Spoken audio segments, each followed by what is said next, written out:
Hey, today I want to talk to you about guilt. So, when people talk about pulling their spouse or themselves out of the fog of their abusers, it's a really, really great analogy because it really is like you're in a dense fog and you can't see things 4 feet in front of you for what's really happening. There's some distortion, but it's also an acronym. It's not just an analogy. I got multiple things going on here. Oh, so spiffy. So the analogy is, it's you're in the fog. You can't see the abuse for what it is. The acronym is fear, obligation, and guilt. There are only so many ways that you can treat someone like absolute shit and have them stick around. And abusers tend to have sort of the Crayola 8 box of emotional expression. You see, the rest of us have, the giant 4K LCD screen. There's thousands and thousands and thousands of colors and subtleties. Abusers, they got 8 colors. They tend to all do the same thing. They tend to all react the same way. And if you spend a lot of time in any sort of recovery communities for people who've been abused, you will end up hearing the same fucking stories over and over and over again. And people will be like, oh my God, like I was so ashamed of this. I was so embarrassed about this. Like to find out that like 50,000 strangers had the exact same experience that you did, but it was this deep, weird, shameful thing that you didn't stand up for yourself when X, Y, and Z happened. And all these other people were like, oh yeah, mine did X, Y, Z and then W. Mind-blowing. So abusers have very set patterns because, like I said, there's only so many ways that you can treat people like absolute utter shit and garbage and get them to keep around and to stick around. So abusers tend to do the same things over and over and over again. And at some point I need to do a video about the cycle of abuse, but I'm still learning my new computer and my new thing, my new software and all that good jazz. So I don't know how to put pictures in the video. So it's just me today. But let's talk about fog. 3 things that you can use as emotional buttons to install in people, especially children, because they have no idea what's normal. If you're an abusive parent, you can just do whatever you want to your kids and they have no idea it's abusive because children will normalize any kind of abuse, no matter how horrific. Because they're kids. They don't know any better. So, 3 things. Fear, obligation, guilt. I'm going to talk about guilt today because fear and obligation are a lot more complicated in a lot of ways. And it's hard to tell somebody, like, hey, you're like a 6 foot tall ex-Marine. You're 4'8" mother. You don't have to be afraid of her anymore. It doesn't matter. Conditioned fear is a different thing. Moving on. Guilt. If you have an abuser, you have been trained since sometimes infancy. I've seen fucked up people do shit to babies to lay the groundwork to this. Non-verbal, pre-verbal infants. Okay?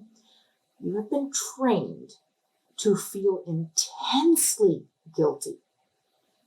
Soul-crushingly guilty whenever you put your needs before your abuser's wants. I'll say this again because it's like when I figured this out, mind was blown. I cried for 2 days. You have been trained, if you have an abuser, to feel intensely guilty when you put your needs in front of the abuser's wants. So if you need, this is an example from my life, if you need to pay for your college tuition and your books, and your abuser wants that money for something stupid, you are going to feel so shitty. You're going to feel like a horrible person, a terrible daughter, a bad friend, a shitty wife. You are going to hate yourself for putting your need first and by buying yourself college textbooks. And I'll be honest, I didn't buy those textbooks. I got them from the library and gave the money to my mom, which she then blew. I think her want was a couple of new hardback books that had just come out and some luxury food. Of course, that's what is more important than your daughter being able to get her own damn textbooks. Okay? To your abuser, you are a source of money, time, attention, entertainment. You are a resource to be tapped like a mana card in a Magic the Gathering game. And actually, my mother used to say that directly to me and about me, that I'm a resource to be tapped. And my friends were a resource for her to tap whenever she needed something that they happened to have. And when you start breaking out of the fog and you start getting away from your abuser, here's the best piece of advice I can give you. Your guilt is your best friend. It will never, ever lie to you. It is the compass to your North Star. You see, normal people feel guilty when they're doing something shitty, selfish, or otherwise crappy. But you feel guilty whenever you prioritize yourself over your abuser, whenever you take your needs seriously before you take care of other people's wants, who honestly are never ever going to take care of you back. When you feel guilty and you've been fighting your way out of the fog and you have been trying to get away from an abuser, follow your guilt. It is never going to lead you wrong. It is going to take you directly to the actions that you most need to do for your own healing. If the guiltiest thing that you can think of is not talking to your abuser that day, that's what you need to do. Not calling once a week, and you feel hugely fucking guilty, then obviously you need some more space and you need to not call them. Spending money on yourself instead of on everyone else around you? Well, honey, looks like it's time for you to get yourself a new pair of shoes. Which I also felt immensely guilty about. Because why should I get new shoes if I haven't given all my money to my mother? Yeah. LaCroix grapefruit. We drove the truck full of bottled water past a grapefruit. That's as much flavor as you get. I actually love that stuff. I just make fun of it constantly. So, guilt. Your guilt is your best damn friend, and it is your best therapist. Follow your guilt. It's your North Star. If you feel guilty for not enabling your drug addict sister, well, guess what? You shouldn't be enabling your drug addict sister. That's bad for you, and it's bad for her. If you feel guilty for needing alone time to recharge or walking away in the middle of a fight because you've been trained that you're not allowed to walk away and cool down in the middle of a fight, that's exactly what you need to do. And it's brilliant in a way because it's always right. The more you do this, the more you'll see that the trained guilt, literally every single time you feel guilty and you try to do something for your abuser, it's the wrong move. Every single time. And if they hadn't emotionally manipulated / damaged you to the point where you felt guilty for taking care of yourself, it takes damage to set that up. You need to deprogram that guilt button. Just because they hit the guilt button doesn't mean you need to respond to them in the way that they want you to. Guilt trips. You don't need to take them. Someone can buy you a ticket for a guilt trip and you can just go, you know what? I'm not going there. You don't know why I'm not talking to you? Not my problem. You could probably sit and talk to a therapist and figure out why I need a little bit of distance instead of just, guilt tripping. If the only way someone can convince you to do something is to take you on a guilt trip, it's probably not something you need to do. You don't need to go on a guilt trip. If the only way someone can convince you to do something is to take you on a guilt trip, then it's obviously not in your best interests because they could convince you using other tools if it was something that was actually good for you or in your best interests. For instance, visiting grandma. Grandma is a bigoted, racist bitch, and you happen to be biracial. Yeah, visiting grandma's not good for you. It's gonna suck for you. You're gonna get emotionally abused and dumped on, just like you have every other time you visited grandma. Plus, grandma has put zero effort into forming a relationship with you. But if you visit grandma, then she gets off of your parents' ass, stops riding it like a donkey. So, they can't convince you to go visit grandma because it's actually good for you, because it's not. So instead of going, oh, it'll be fun, oh, it'll be great, of course, like, it's not going to be fun, it's not going to be great, it's going to be a fucking shit show, like it is every single time.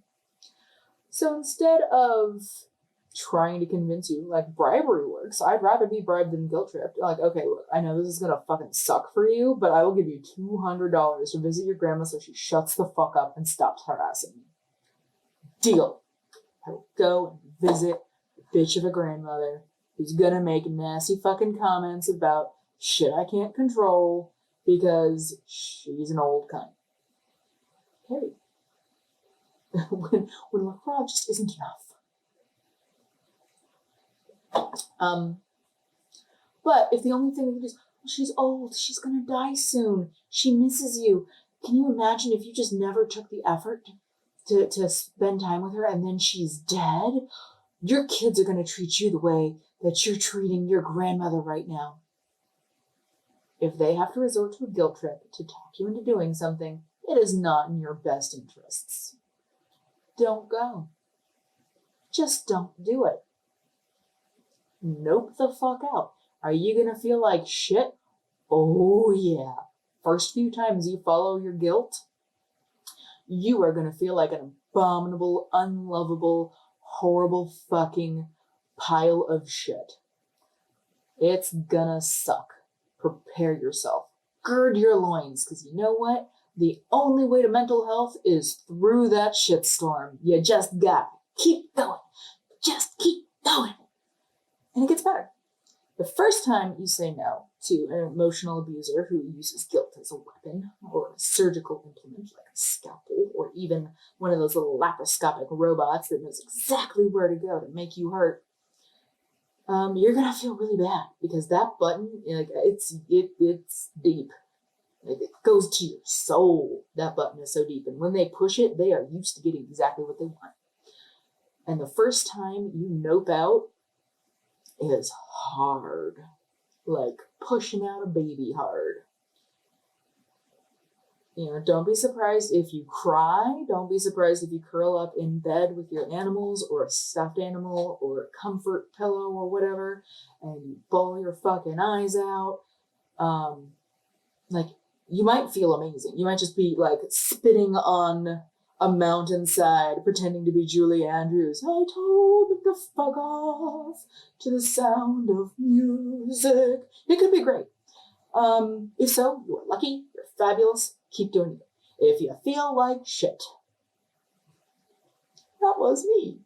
If you feel like utter shit for not bailing your relative out of a completely preventable disaster that they created themselves,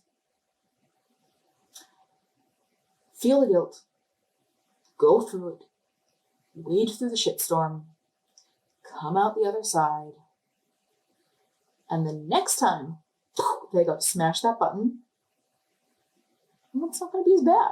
It'll be way easier. Way easier. And then, of course, anytime you have programmed behavior and that pushing that button stops working, you have what's called an extinction burst. I'll probably make another video about this. It's a very important concept to have in your hand when you've been dealing with abusers. So if you have a rat and if they push a lever and they get a pellet, they'll stop pushing it when they're not hungry. If they push it and they most of the time get a pellet, they will push it until their arm falls off. They will not stop. And if it stops dispensing pellets, they will go ham on it. It's the same sort of thing that works on like a one-armed bandit. So I can't think of it. It's a gambling thing. I don't really gamble.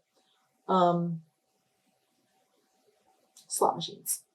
It's the same principle slot machines. You get intermittent reward, and then you have an extinction burst. So whenever like a thing has worked before and all of a sudden it's not working, you go fucking apeshit to make it work. You like triple down on it. So when the guilt trips stop working and you start disassembling those buttons inside of yourself so that your abusers can't continue to basically get you to abuse yourself on their behalf, which like when you're out of the fog entirely and you've been out of it, you're like, why the fuck did I do that? Why? Oh my God. Look, I've been there. I get it. But when the guilt trips stop working, they're going to start smashing that button as hard as they fucking can, as often as they fucking can. Expect it to just skyrocket in intensity. And then an amazing thing happens. The extinction burst, 98% of the time, ends. If you want to see this in brilliant, brilliant, brilliant action, and it's weird to say this when you're talking about like how to get your grandmother and mom, like 60-plus-year-old women, to stop being fucking douche canoes. Please watch Joe the Super Nanny's videos, because they document children going through extinction bursts where they just like they will scream for 2 days straight, and the only thing you can do is ignore them, because if you do anything else, they have learned that all they need to do to get their way is to scream for a day and a half straight.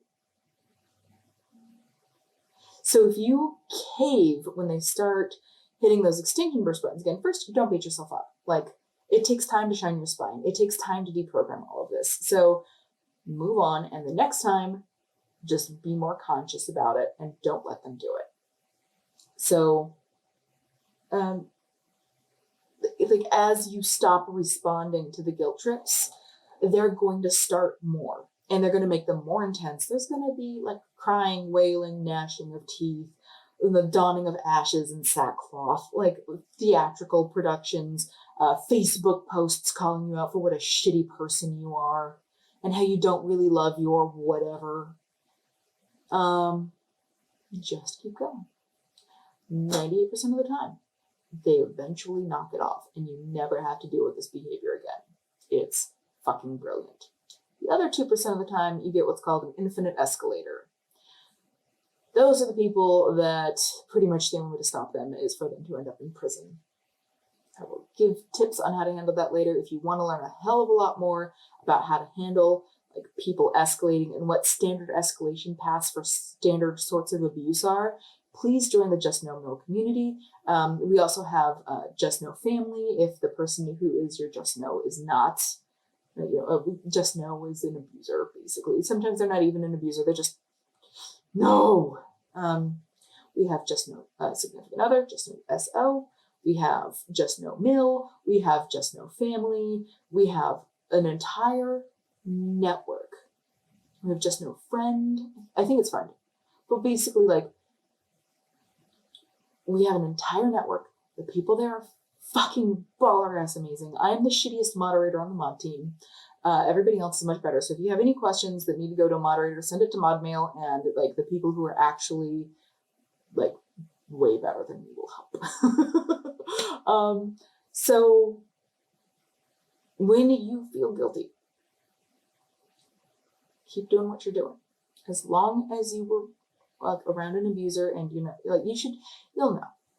know deep inside yourself, you will know if you're feeling guilty because you've been trained to feel guilty, or if you're feeling guilty because you're actually being kind of a shit. And here's a pro tip. If people are asking you to do things for them or give them things that belong to you, and you feel guilty saying no, odds are pretty good it's not you being a shit. You don't owe anybody the money that you've earned, except for the people who you like.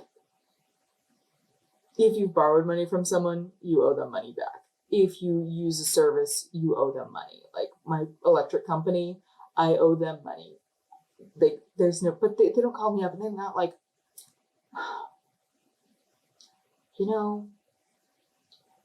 I just wish you paid your bill on time. Like, no, I just fucking paid my bill. No drama. There was one person who showed up at the Just Know Network, and we had to help her so much. Oh my God, because her abusive, alcoholic relative wanted a kidney. She was a match. But she wanted to have a second baby, and if you only have one kidney, pregnancy is a lot riskier. And it took a lot for us to convince her that this person had never been nice to her, had never once said anything kind to her, had never contributed anything too positive to her life, and wasn't even interested in stopping drinking. And so the kidney was going to be destroyed. And actually, that is what ended up happening. They did find another donor kidney. The person didn't stop drinking and trashed the kidney and died. So a donor kidney, which there's a tremendous need for, was completely wasted because they were an alcoholic asshole. So if she had done that great sacrifice and sacrificed her ability to have children safely in the future,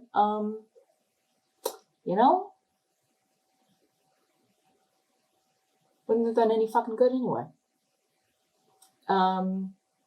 So I guess I should probably talk about enabling as well, because most of the time you get guilt trips because somebody wants you to enable somebody. And there's a difference between helping someone and enabling someone. And if you don't know the difference, you need to. So, fog, guilt. Your guilt is your North Star. It is your compass. It is your compass to getting out of the abusive shitstorm that you have been in. And it sucks at first. It gets easy really fast. And it's cheaper than a therapist. Just do it. Just put yourself in the right order of priorities. Your abuser's wants do not come before your needs. Your needs are valid. Your needs matter. Hell, your wants matter. If you don't want to spend the weekend driving to visit your bitch grandma, your want matters. They don't need you to go and visit your bitch grandma. If you want quiet time and everybody is like all up in your grill because you have to be all about family togetherness 24/7 and you're never supposed to actually want privacy or downtime, because introversion is obviously like a mental health disorder, and codependency and extroversion are healthy. Your wants are valid. Your needs matter. Follow them. Follow your guilt. It's the way out of the fog. Your guilt is the best friend you can possibly have when you're deprogramming yourself from an abuser. I hope you find this video useful. There's going to be a link in, maybe a link in the doobly-doo, but there's definitely going to be a URL in the end credit thingy coming that way. Join us on Just Know Mill. We will teach you how to do all kinds of great stuff that will completely change your life if you are stuck in one of these situations. Thank you so much. You're awesome, and I believe in you.